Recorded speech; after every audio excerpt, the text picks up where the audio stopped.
gusto al queridísimo Jaime Hernández, periodista, legendario corresponsal de guerra. Grabe los compañeros para saludar a Jaime. Jaime, bienvenido a Sin Censura, ¿cómo estás? Buongiorno, caro bambino, ¿cómo estás? Bene, bene, caro amico. Buongiorno. Ahí está, Buongiorno. tú que eres hombre de mundo, pues háblanos hoy de precisamente eso, querido Jaime. Vamos a aprovecharnos de tu experiencia para hablar de la bola de bandidos y pandilleros que está poniendo Donald Trump como parte de su gabinete. Fíjate que con eso fue con lo que nos tiraron la señal hace ratititos. Pero que no nos la vuelvan a tirar. Pero vale la pena que sigamos hablando de cómo es que, si siquiera póngame la foto de estos tres, don David, junto con el queridísimo Jaime, cómo es que Donald Trump acaba de poner para su, así se llama, ¿no? El Departamento de Eficiencia Gubernamental, tanto al hombre más rico sobre la faz de la tierra, quien posee más de 300 mil millones de dólares, quien, por cierto, tiene una serie de acusaciones por haber hecho comentarios y tener comportamientos neonazis, por siempre estar justificando y siendo apologético a los nazis, a los neonazis, a los supremacistas blancos. Y el otro fulanito, Vivek Ramaswamy, un multimillonario de origen de la India, un país que, con mucho respeto, pues también se enfrenta a una serie de situaciones terribles en cuanto a desigualdad, donde hay gente muy, muy rica, pero muy, muy rica, que vive en un sistema de castas todavía en este pleno siglo XXI, y en el que, y en ese sistema de castas, pues también ahí está la figura que no debería existir de los intocables, personas a las que la gente en la India no puede tocar y a las que ponen a limpiar fosas sépticas, a hacer los peores trabajos. Este sujeto, como un representante de las élites de la India, hijo de las élites de la India, pues también ha hecho una serie de comentarios misóginos, antiinmigrantes, antimexicanos sobre todo. Se le fue encima al presidente López Obrador en su momento, también a la doctora Claudia Sheinbaum, un tipo sumamente racista, a pesar de que pues él pertenece a una minoría acá en Estados Unidos, y llama también la atención que Donald Trump designara como su secretario de defensa, querido Jaime, querido público consentidor, sí, a un excombatiente de la guerra en Irak y Afganistán. A lo mejor tú lo conociste, pero que después se convirtió en pues en un comentarista de Fox News que hasta jabones anunciaba, ¿no? Estábamos viendo a mi esposa y yo ayer los comerciales de jabones que vendía este cuate en la tele, cómo es que en un evento lanzó un hacha, dizque para pegarle a un blanco, ¿no? Me refiero a una diana, ¿no? Pero le terminó dando a un tamborillero, y bueno, pues obviamente tiene un sentimiento islamofóbico al 100%. ¿Qué opinas de todo esto, querido Jaime? Ya me extendí ahí, no te dejé hablar, discúlpame, te ofrezco disculpas. Buen día, querido Toño. No, yo creo que lo que más ha sorprendido a todo mundo, ha sido precisamente la designación de Pete Hegseth como secretario de la Defensa. En el Pentágono no lo veían venir esta designación, que de este personaje que se hizo famoso, no por su servicio militar, porque incluso su récord en el ejército es más bien mediocre. Estuvo como un miembro de la infantería, haciendo varias rondas en Irak, en Afganistán y en Guantánamo. Pero lo que lo hizo famoso y lo que lo hizo próximo a Donald Trump, es lo increíble, es su éxito en la cadena Fox News. Tú sabes que hay un programa en la cadena Fox News que se llama Los Amigos Fox y Fox News, Fox y sus amigos, los amigos de Fox, que era un programa bastante habitual de Donald Trump, era como era una especie de club de fans de Donald Trump.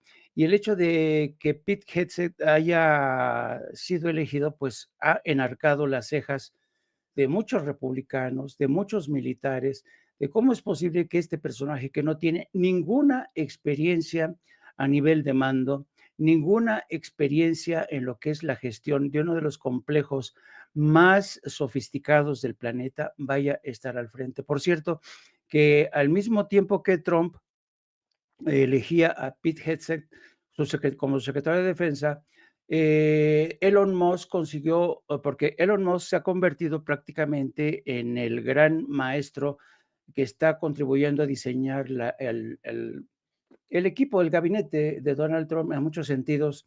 Elon Musk ha convertido al presidente de Estados Unidos, Donald Trump, en su mascota. Por cierto, dentro de 20 minutos más o menos, querido Toño, Donald Trump va a ir a la Casa Blanca, va a ser recibido por el presidente Joe Biden en este tradicional encuentro entre mandatario saliente y mandatario ganador. Hay que recordar que hace 4 años, Toño, Donald Trump no quiso acudir a esta cita, no quiso acudir a la cita para entregarle precisamente la presidencia a Joe Biden, ni siquiera acudió a la toma de posesión. Entonces es interesante cómo ahora que ha ganado Donald Trump, pues ahora sí va a ir a la cita de este encuentro que marca el inicio de la transición democrática. Ya lo decía en su mensaje Joe Biden apenas, creo que hace una semana, decía, uno no puede amar a Estados Unidos solo cuando gana en las elecciones, ¿no? Y este fue un mensaje directo a Donald Trump. Vamos a ver cómo es recibido en la Casa Blanca, insisto, dentro de 19 minutos, Donald Trump. Hace unos momentos acaba de estar Donald Trump en una reunión con miembros de su partido, el Partido Republicano, ahí en el Capitolio, y estuvo acompañado, por cierto, por Elon Musk, que, insisto, está siendo clave en la elección de los miembros de su gabinete. Y cuando digo esto, me refiero al contraste que supone la elección, por un lado, de Pete Hegseth como secretario de Defensa, pero al mismo tiempo van a crear un nuevo puesto que precisamente tiene que ver con el futuro diseño del Pentágono. Tú sabes que Elon Musk es uno de los más recurrentes, por decirlo de alguna manera, contratistas del Pentágono. Tú sabes que la mitad de los satélites que circundan el planeta Tierra son de Elon Musk. Y Elon Musk es, por tanto, uno de los principales contratistas del Pentágono. Bueno, Elon Musk le ha colado a Donald Trump una oficina, un responsable de lo que va a ser prácticamente la presencia cada vez más patente del llamado Silicon Valley en la Casa Blanca, precisamente para hacer más eficiente el manejo de la forma en que el Pentágono se organiza sus presupuestos, sus adquisiciones.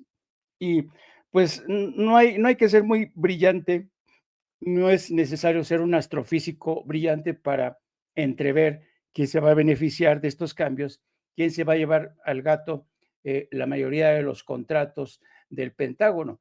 Entonces, Elon Musk está sintiendo hacer su presencia y, por cierto, la presencia de Elon Musk junto con este multimillonario hindú, Ramaswamy, es algo muy interesante porque el manejo de lo que se llama la eficiencia gubernamental es algo novedoso en una administración, y me llamaba mucho poderosamente la atención un artículo que publica hoy el Financial Times en ese sentido.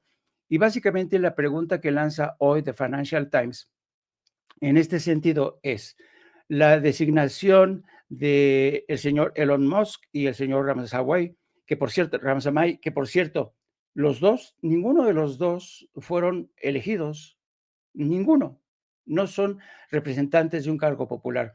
Entonces se confirma nuevamente esta tendencia de Donald Trump de designar amiguetes, a miembros de su familia en cargos destacados de su administración, que todos tienen que tener, por supuesto, lealtad hacia Trump, todos tienen que comulgar con esta bandera del nacionalismo, pero ahora con la incorporación de estos dos multimillonarios, el alegato del Financial Times, que es muy interesante, se pregunta el Financial Times, la designación de los Musk y Ramaswamy a la Casa Blanca es un atentado contra la democracia. Se pregunta el Financial Times y responde inmediatamente, pues no, dice el Financial Times, la amenaza no es contra la democracia, la amenaza es contra la burocracia, ¿no?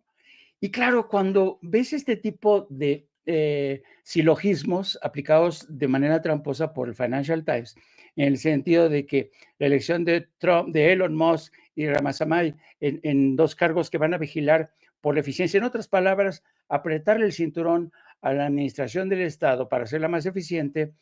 Inmediatamente me puse a pensar, oye, es que es lo mismo que hizo en su primer año de mandato Andrés Manuel López Obrador.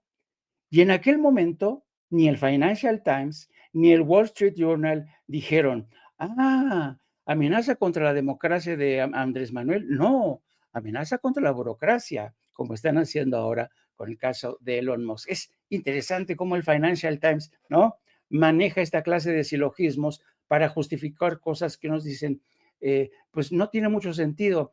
Pero insisto, el que más ha llamado la atención es la designación de este secretario de la Defensa, que yo francamente no sé cómo se va a llevar con el personal militar. Imagínate para los generales, ¿no? Qué insulto, qué insultante va a ser todo esto, pero como se trata de Donald Trump, un hombre acostumbrado a hacer lo que se le pega la gana, yo supongo que va a haber ahí, van a salir chispas, pero finalmente se va a terminar imponiendo Donald Trump. Otras designaciones que llaman mucho la atención, a ser el del exgobernador de Arkansas, Mike Huckabee, ya sabemos, un convencido evangelista, un tipo que ha dicho Trump va a ser el próximo embajador de Israel, perdón, de Estados Unidos en Israel, con lo cual, pues ya las esperanzas para que Estados Unidos se contenga de sus ataques contra Siria, el Líbano, Jordania, Yemen, o que ponga fin al genocidio en Gaza y Cisjordania, pues se han disipado, ¿no? Y luego, por otro lado, la elección, no te lo pierdas, de Marco Rubio. Marco Rubio, el más tenaz enemigo de la política de apertura hacia Cuba o Venezuela, que incluso considera que países como México han sido bastantes, ¿cómo decirlo?, permisivos desde su punto de vista hacia países como Cuba. Pues ya podríamos decir que Cuba con esta decisión queda condenada a su muerte, porque de por sí Cuba está padeciendo no solamente de tremendos cortes de electricidad por los huracanes, sino ya lleva décadas de estar sufriendo este bloqueo medieval que ha sangrado a su población y además ha conseguido el éxodo de miles de cubanos hacia Estados Unidos. En México tenemos una comunidad cubana bastante numerosa de cubanos y yo en casa te lo puedo decir sin ningún tipo de aspaviento, pero tampoco de ambajes. En casa yo he tenido a comer o en cenas de Navidad a amigos cubanos, muchos de ellos residentes en La Habana, que muchos de ellos ya de la tercera edad, de estos viejos combativos, ¿no?, que siguen creyendo en la revolución socialista y te cuentan la miseria en que viven, pocas veces reciben carne, pocas veces, y a pesar de ello, aman profundamente a su país. A mí me emociona cuando uno va con ellos y los lleva a Costco, por ejemplo, a estos cubanos veteranos. Yo soy testigo de cómo a ellos se les salen las lágrimas de los ojos, de ver la capacidad de compra que tenemos en México, de la variedad de productos que hay en México, se les salen las lágrimas de los ojos. Y esta gente que podría huir y quedarse en el exilio, dice, no, la pasé muy bien en tu país, gracias, pero me tengo que ir a mi tierra. ¿Eh? Para que veas que hay un parte de la historia en Cuba en la que ciertamente el régimen castrista cometió muchos errores, muchos errores. Hubo ciertamente muchos enemigos de la democracia en Cuba, Estados Unidos, pero también el régimen castrista que hizo lo suyo. Pero hoy quienes siguen defendiendo a Cuba lo hacen por esta gente. Y yo creo que el gobierno de México ha hecho bien en mantener la defensa de Cuba, porque ha sido un país que ha mantenido una posición tan heroica frente a este embargo y dudo mucho que la presencia de Marco Rubio como secretario de Estado vaya a minar el nacionalismo, el amor a la patria de esta gente que sigue creyendo que Cuba tiene que ser un país independiente, sin injerencia y mucho menos injerencia de estos traidores a sus raíces, como es el caso de Marco Rubio. Marco Rubio también, por cierto, siendo como fue senador de Florida, tú sabes que Florida es un estado prácticamente que ha comprado Israel desde hace mucho tiempo. Entonces, Marco Rubio es un sionista convencido, es un amante del movimiento sionista, es un hombre que no ha tenido empacho en reconocer que él considera que Israel tiene todo el derecho a hacer lo que está haciendo en Gaza y Cisjordania. Él va a mantener una defensa eh, pues una defensa contra toda protesta, contra toda condena internacional de movimientos de protesta que ya recorren Europa y el mundo entero por esta carnicería cotidiana que hemos visto en Gaza y en Cisjordania. Y luego tenemos designaciones, por ejemplo, en las Naciones Unidas, no me acuerdo ahorita el nombre de la republicana, de la congresista, pues es prácticamente un clon de Donald Trump y ya sabemos con qué nos vamos a enfrentar. Va a ser la batida contra China va a estar nuevamente todo esto. Por cierto, fue muy interesante la confirmación, la información que dio ahí a conocer Claudia Sheinbaum por la mañana, en el sentido de que México está haciendo un análisis muy detallado de lo que México, la Alianza de México supone con Estados Unidos y cómo podría México salir perjudicado o no tan perjudicado de una guerra comercial con Estados Unidos. Y hay que tener en cuenta también en este contexto el encuentro que podría tener, no se confirma todavía, la presidenta dijo que a lo mejor hoy lo confirma el propio canciller Ramón de la Fuente, pero es casi seguro el encuentro con el presidente de China, Xi Jinping. Entonces, va a ser muy interesante lo que ambos conversen en privado sobre esta posibilidad de que Trump inicie una guerra desde distintos frentes contra China. Y yo creo entonces que se preconfigura un gabinete, querido Antonio, que en muchos sentidos no representa gran sorpresa. Designan a los más extremistas, como es el caso de Marco Rubio, en el manejo de la política exterior. Se confirma en este mismo sentido, y esto sí es preocupante en el caso de América Latina, la predisposición que tiene Marco Rubio a considerar a México como un país casi marxista-leninista. No es un secreto que desde Washington ven al señor Milei de Argentina, al presidente Milei de Argentina, como el ejemplo a seguir. También ven a presidentes como el de México, a la presidenta como lo de México y a Gustavo Petro en Colombia, como los enemigos, los adversarios, ¿no? Y bajo esta lógica, pues es de suponer que en muchos sentidos, y esto es lo lamentable, que el Departamento de Estado bajo Marco Rubio va a regresarnos a los años prácticamente de la Guerra Fría. ¿No? Aquí y en mi programa de No Apto para Cínicos, hemos hablado de los múltiples análisis y recomendaciones que han hecho muchos expertos de Estados Unidos, sobre todo en materia de política exterior, en el sentido de que Estados Unidos desde hace tiempo tendría que ya haber modificado, haber cambiado el chip en materia de política exterior, sobre todo en su manejo de las relaciones hacia el hemisferio occidental. Me refiero a Latinoamérica. Estados Unidos ya no puede seguir gestionando sus relaciones con América Latina como si siguiera siendo su patio trasero, ignorando en muchas ocasiones las necesidades de su vecino natural y concentrándose, en cambio, en la guerra de Ucrania, que por cierto, todo parece indicar que hay mucha gente que rodea a Trump y están a favor de un fin a la guerra en Ucrania, mientras que por otro lado están convencidos de la necesidad de seguir atizando el genocidio en Gaza y Cisjordania. Así es que yo creo que no son buenas noticias para nosotros. Es bueno es bueno que Claudia Sheinbaum se esté preparando como lo está haciendo, con un análisis muy detallado del escenario que ya se nos viene encima.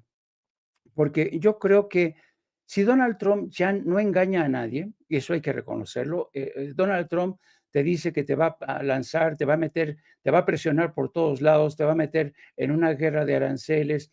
Y estaba escuchando precisamente hace unos momentos al que va a ser el nuevo secretario de Seguridad Interna, el señor, ay, ¿cómo se llama, Toño?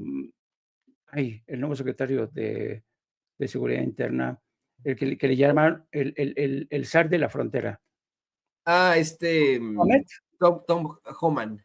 Tom Homan, Tom Tom Homan, Homan. sí, sí, sí. Bueno, estaba escuchándolo y estaba haciendo unas declaraciones que se te paran los pelos. Estaba diciendo que los cárteles de la droga en México son unos animales, que él tiene constancia de que al menos el 31% de las mujeres que cruzan la frontera con Estados Unidos han sido violadas en el trayecto hacia Estados Unidos.